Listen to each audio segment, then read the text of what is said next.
granddaddy of them all. This is the best cut of kosher meat you can get. This is the rib roast, the boneless rib roast. You might recognize this as being a traditional steak, and that's where steaks come from. We just take a cut from there, and that becomes a steak. When you keep it whole, it's a roast. This is something that you can pick up at your local butcher.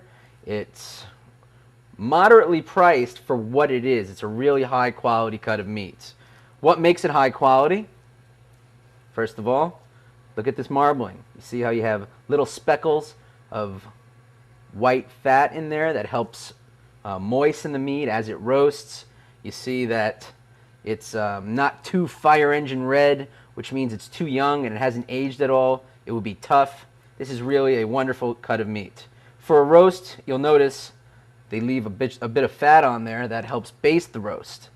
If it was trimmed down all the way, you'd get a very pretty looking cut of meat, but it wouldn't cook very well. And we're interested in a tasty cut of meat, not in a pretty piece of raw meat.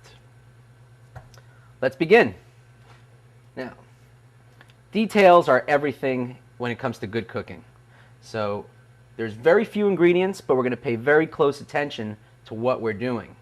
Number one, when you're searing something, which is what we're going to do, the first thing we're going to do is dry the meat with a paper towel. There's nothing quite as absorbent as a paper towel, and everybody has them handy.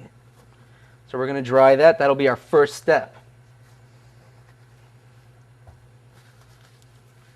Let's discard this.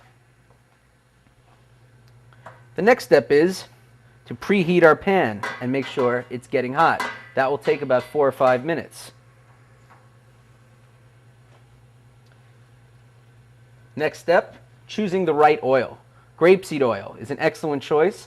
It has a high smoking point. It could stand up to high temperatures, which is what we're going to be doing because we're going to be searing this meat in an extraordinarily hot pan to get that brown crust very quickly. We don't want this to take a long time. We want the entire process of browning the outside of the meat to take about probably 1 minute for the entire browning, maybe 2.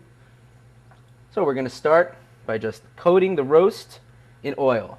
Notice I didn't coat the pan in oil, I coated the roast in oil.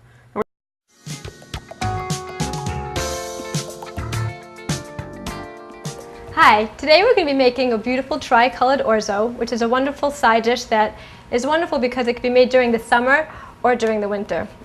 We're going to start with an orzo, which actually, you can see a little bit over here, that orzo has the shape of rice. People actually mistake it for barley or a different kind of grain. Orzo in Italian means barley because of its small size and small shape, but it's no bigger than a pine nut and makes a wonderful side dish for any sort of meal.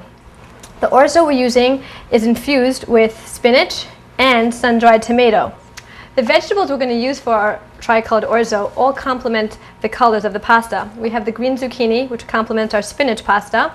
We have the yellow zucchini, which complements the regular clear pasta that has no flavor. And we're going to be using beautiful red peppers, nice hue here, to complement our sun-dried tomato pasta. So while we're waiting for our water to boil, we're going to prepare some more of our vegetables. Now when you're picking out red peppers, there are many different kinds of red peppers. You have red hot chili peppers, you have the red Holland peppers, and then you have a less expensive version of red peppers that you can use in the store. They come out a little bit longer. They're not as beautiful if you're using it for a salad, but since we're using it for cooking purposes, you might want to choose that as the peppers you're going to use.